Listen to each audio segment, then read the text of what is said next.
The annual Martinez family reunion was held every summer at Riverside Park, and it followed the same predictable pattern every year. My cousins would arrive in their newest cars, wearing designer clothes and talking loudly about their latest promotions, vacation homes and investment portfolios. My aunts and uncles would spend the afternoon comparing their children's achievements like they were trading baseball cards.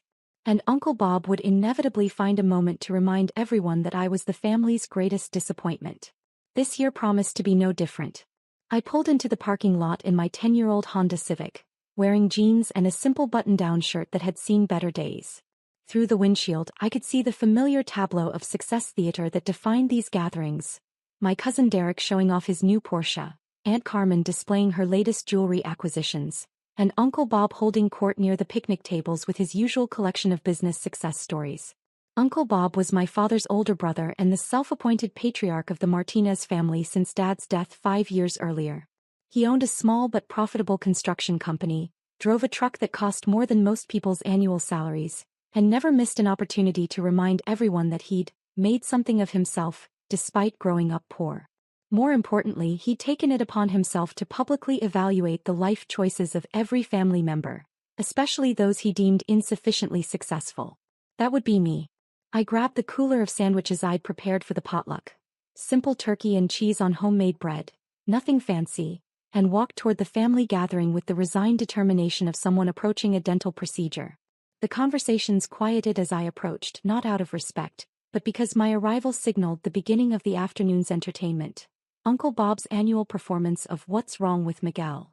Well, Uncle Bob announced loudly enough for everyone to hear. Look who decided to grace us with his presence.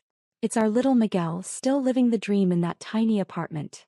The assembled family members turned to look at me with expressions ranging from pity to barely concealed amusement. Over the years, I'd become the cautionary tale they used to motivate their own children. The example of what happened when you didn't apply yourself properly or make smart career choices. Hi, Uncle Bob, I said, setting down my cooler and accepting his bone-crushing handshake. Good to see you. Is it, though? He asked with a grin that didn't reach his eyes. Because last I heard you were still working at that clinic downtown making what, 30,000-40,000 a year? Living paycheck to paycheck. The family gathering had formed a loose circle around us, anticipating the familiar routine. Uncle Bob performed this same comedy show every year, and they'd all heard the material before, but it never seemed to get old for them. Something like that, I said non-committally. See, that's what I don't understand, Uncle Bob continued, warming to his theme. You're 32 years old, Miguel. Most men your age have established careers, families, property. They've built something meaningful with their lives. He gestured broadly at the assembled relatives. Look at Derek, he's got his own law practice, a house in Westfield, 2 kids in private school. Carmen's daughter just made partner at her accounting firm. Even little Sophia has her own marketing business now. Sophia, my 28-year-old cousin, beamed with pride at being included in Uncle Bob's success showcase. She'd started a small social media marketing company that handled local restaurants and retail shops. Respectable work that generated enough income to support her lifestyle and impress the family. But you, Uncle Bob said, pointing at me like a prosecutor addressing a jury, you're still living like a college student. Tiny apartment, old car, working for someone else instead of building your own future. What happened, Miguel? Where did we go wrong with you? The question hung in the air like smoke from a barbecue grill. This was the annual moment when Uncle Bob invited the entire family to diagnose my life's failures and offer helpful suggestions for improvement. Previous years had featured discussions of my poor financial planning, my lack of ambition, my failure to find an appropriate wife, and my general inability to achieve the kind of conventional success the Martinez family valued.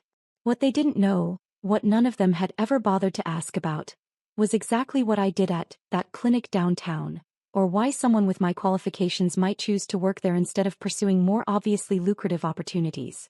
I'm comfortable with my choices, I said simply. Comfortable, Uncle Bob repeated with a laugh.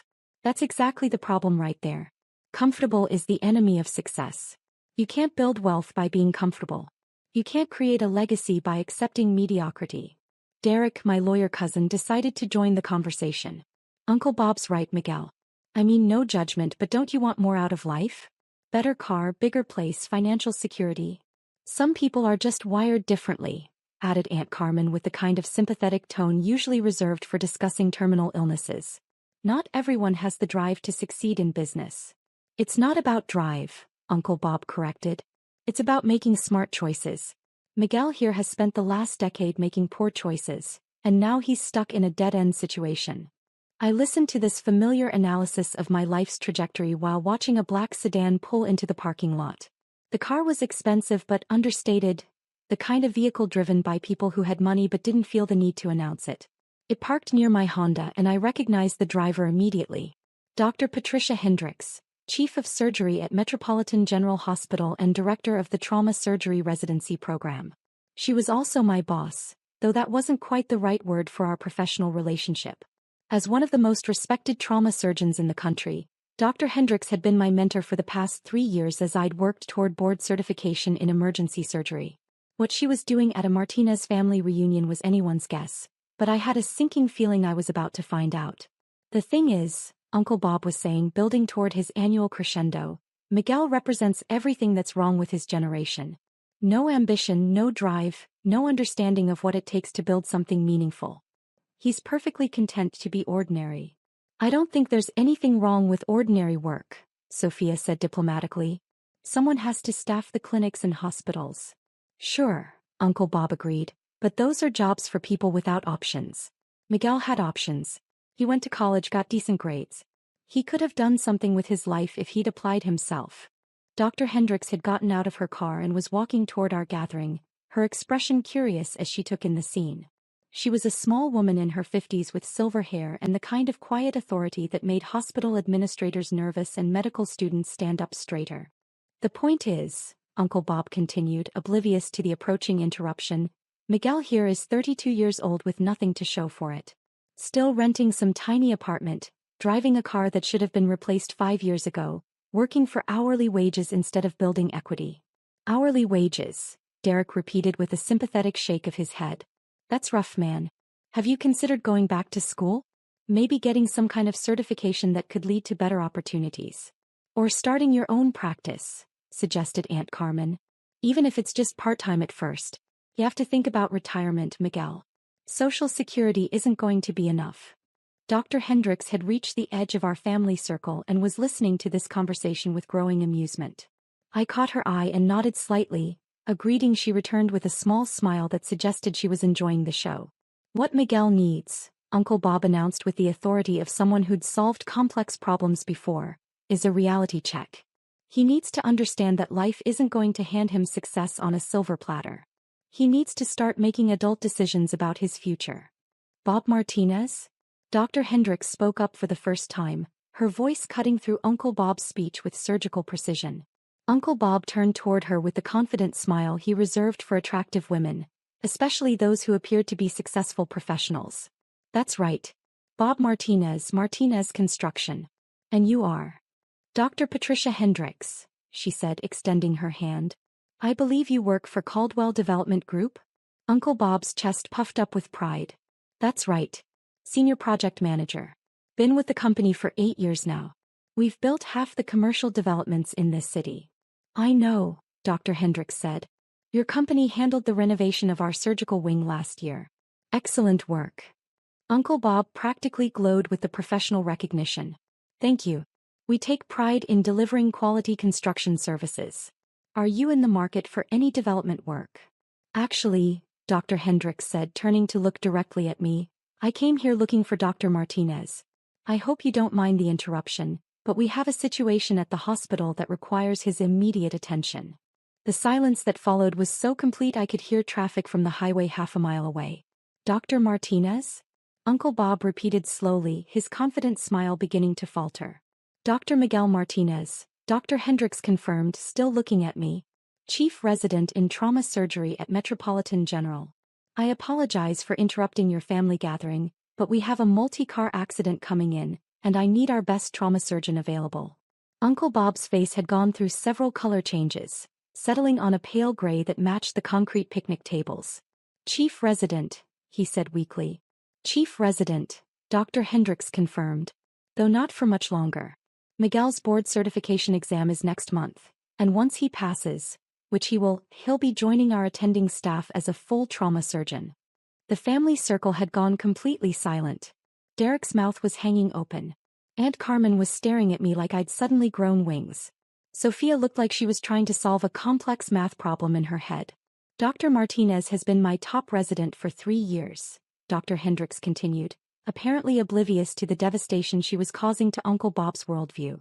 Exceptional surgical skills, outstanding patient outcomes, natural leadership abilities. The hospital board approved his attending position last month. Attending position, Uncle Bob repeated in a voice that sounded like it was coming from underwater. Starting salary is $385,000 annually, Dr. Hendricks said matter-of-factly. Plus surgical bonuses, research stipends and profit sharing.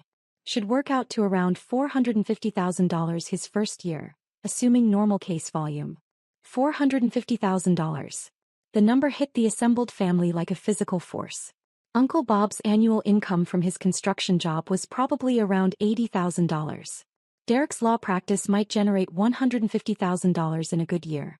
I was looking at first-year earnings that exceeded what most of them would make in 5 years. Miguel, Dr. Hendricks said, checking her watch, I know this is family time, but the accident victims are being airlifted to our trauma center. Can you meet me there in 30 minutes?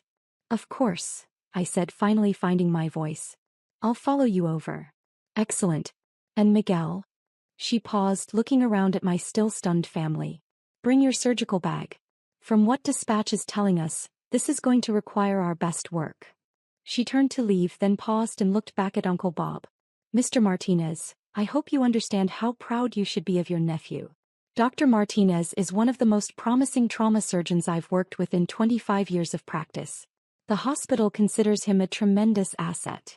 With that, she walked back toward her car, leaving behind a family gathering that had been fundamentally transformed in the span of 5 minutes. The silence stretched on until Derek finally spoke. You're a trauma surgeon. Yes, I said simply. A trauma surgeon, he repeated. Like you operate on people. In emergencies. That's what trauma surgeons do, I confirmed. Uncle Bob was still staring at me like I'd revealed I was actually an alien wearing a Miguel costume. But you said you worked at a clinic.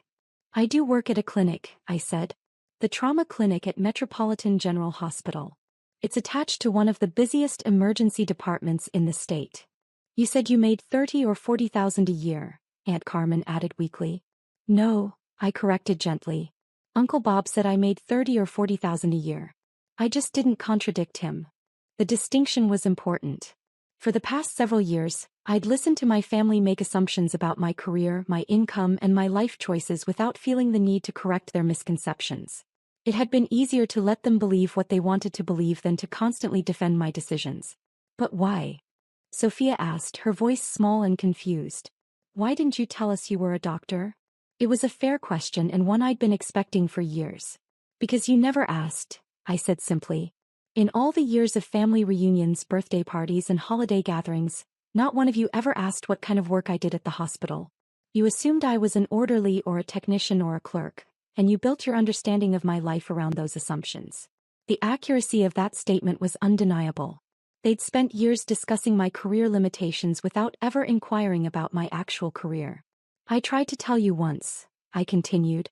3 years ago when I first started my residency, I mentioned that I was beginning surgical training, and Uncle Bob laughed and said that watching operations on TV didn't count as medical training. Uncle Bob winced at the memory. I could see him trying to recall the conversation, probably remembering his dismissive response to what he'd assumed was another one of my unrealistic fantasies. You just let us think you were failing, Derek said, his voice carrying a mixture of admiration and accusation. I let you think what you wanted to think, I corrected. Your assumptions about my life said more about your expectations than about my reality. But the apartment, Aunt Carmen said desperately, grasping for some way to make sense of the situation. You said you lived in a tiny apartment. I do live in a tiny apartment, I confirmed. A 1-bedroom place about 6 blocks from the hospital. It's small because I'm rarely home, and when I am home I'm usually sleeping. I don't need much space. But you could afford something bigger, Sophia said. With that kind of salary you could afford a house. A really nice house. I could, I agreed. But I'm saving for other things. What other things? This was the conversation I'd been avoiding for years, not because I was ashamed of my goals, but because I'd learned that my family's idea of success didn't align with my own priorities. Medical school left me with $200,000 in student loans, I explained. I've been living modestly so I can pay those off as quickly as possible. Once they're gone, I'm planning to start a free clinic in the underserved part of town. A free clinic, Uncle Bob repeated, his voice flat with incomprehension. Most trauma surgery happens to people who can't afford trauma surgeons, I said. Motorcycle accidents, workplace injuries, domestic violence cases. I want to establish a clinic that can provide emergency surgical care regardless of insurance status. But why? Derek asked. I mean, that's noble and everything, but why give up the income? You could make millions in private practice. Because saving lives is more important than accumulating wealth, I said simply. The statement hung in the air like a challenge to everything the Martinez family had always believed about success and achievement. They'd spent decades measuring worth in terms of income, possessions, and social status. The idea that someone might deliberately choose service over wealth was foreign to their understanding of rational decision-making. Miguel, Uncle Bob said slowly, I owe you an apology. A really big apology. You owe me respect, I corrected. Apologies are nice, but what I want is for my family to stop making assumptions about my life and start asking questions about what I'm actually doing. Dr. Martinez, Derek said, testing out the title. I still can't believe you're a surgeon. I mean, I can believe it now, but it's hard to reconcile with your assumptions about who I was supposed to be, I finished. Yeah. I looked around at my family, people I loved despite their flaws, people who'd spent years underestimating me because I didn't fit their definition of success. The revelation about my career wouldn't immediately change our relationship dynamics, but it was a start. There's something else you should know, I said, pulling out my phone and checking a text message that had just arrived. The attending position Dr. Hendricks mentioned? It comes with additional responsibilities. What kind of responsibilities? Aunt Carmen asked nervously, probably bracing for another revelation that would further upend her understanding of my life. I'll be directing the trauma surgery residency program, I said. Teaching the next generation of emergency surgeons. It's a significant honor. Most doctors wait years for that kind of appointment. Teaching other doctors, Sophia said wonderingly. You're going to be teaching other doctors. I already teach other doctors, I said. I've been supervising junior residents and medical students for the past 2 years. It's one of the most rewarding parts of the job. My phone buzzed again with another message from the hospital. The accident victims were arriving and they needed me there immediately. I have to go, I said, standing up and grabbing my keys. People's lives are depending on the surgical team being ready when they arrive. Of course, Uncle Bob said quickly. Go save lives. We'll talk more later. As I walked toward my Honda Civic, which suddenly looked less like a symbol of failure and more like practical transportation for someone who spent most of his time at work, I could hear my family beginning to process what they'd learned. A trauma surgeon, I heard Derek saying to Sophia. Our cousin Miguel is a trauma surgeon. Who's going to make $450,000 a year, Sophia replied. Plus bonuses. And he's been living in that tiny apartment by choice, Aunt Carmen added. To pay off student loans faster. I got in my car and started the engine, glancing back at the family gathering one more time. Uncle Bob was sitting heavily on a picnic bench, staring at the ground like he was trying to solve a difficult puzzle. The rest of my relatives were clustered in small groups, probably comparing notes on every conversation they'd ever had with me and wondering what other assumptions they'd gotten wrong. As I drove toward the hospital, my phone rang through the car's Bluetooth system. Dr. Hendricks' voice filled the car. Miguel, I hope I didn't cause too much family drama back there. Nothing that wasn't a long time coming, I said. But I'm curious, how did you know where to find me? Your cousin Sophia, she said with a laugh. She handles social media for that new restaurant downtown, the one where I had lunch yesterday. She was posting pictures from your family reunion and I recognized you in the background. I figured it was a good opportunity to meet your family. And the multi-car accident? Very real, unfortunately. 3 vehicles, 7 victims, 2 in critical condition. We'll need your best work today. On my way, I said, switching into the professional mindset that had carried me through years of medical training and residency. Family drama would have to wait. People needed surgery and I was one of the few people in the city qualified to provide it. 20 minutes later, I was scrubbed in and standing over a trauma patient, my hands working to repair damage that would have been fatal without immediate surgical intervention. This was what I'd trained for, what I'd sacrificed for, what I'd chosen over the conventional markers of success my family valued. 6 hours later, after successfully completing 3 emergency surgeries and stabilizing 4 other patients, I finally had a chance to check my phone. I had 17 missed calls and 43 text messages from various family members.